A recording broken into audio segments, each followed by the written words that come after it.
అందరికీ శ్రావణ శుక్రవారం శుభాకాంక్షలు తెలియజేస్తూ ఇక్కడ చైతన్య మహిళా మండలికి సంబంధించిన వారందరూ కూడా, అందులోనూ సుధగారు అంటేనే సుధలులాగా పూజలు అద్భుతంగా అమ్మవారి అలంకారాలతోటి మామూలుగా కాదు. చూడండి ఎంత అద్భుతమైన అలంకారాలు.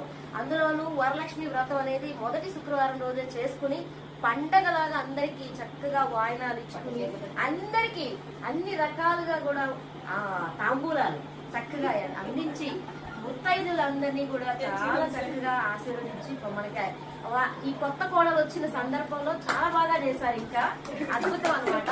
ఆమె పాటలు కావచ్చు, అత్తగారి పాటలు అంటే కోడలు గారు ఇంకా అద్భుతంగా పాటలు. వారికి అందరికీ కూడా వాళ్ళ ఇంకా తాళం వేస్తూ వాళ్ళ ఆయన గారు ఇంకా చాలా చక్కగా చెప్పబడుతున్నారు. చాలా అద్భుతంగా అనిపిస్తుంది. ఎందుకంటే మహిళలు లేకపోతే పండగలకి కళే లేదు. ప్రకృతిలో మనకి చక్కగా ఉండేటువంటి అందం ఆనందం అంతా కూడా ఇక్కడ చూడండి ఎంత అందంగా అలంకరించుకున్నా మా ఆడవాళ్ళందరితోటి వచ్చింది కళ. అదే శుక్రవారం రోజు అమ్మవారి స్వరూపాలైనటువంటి అందరితోటి ఉన్నటువంటి ఈ కళని అందరూ కూడా ప్రతి ఇంట్లోనూ శుక్రవారం చక్కగా పూజలు చేసుకోవాలని, సాంప్రదాయాలను నిలబెట్టుకుంటూ ముందు తరాలకు అందించాలని కోరుకుందాం.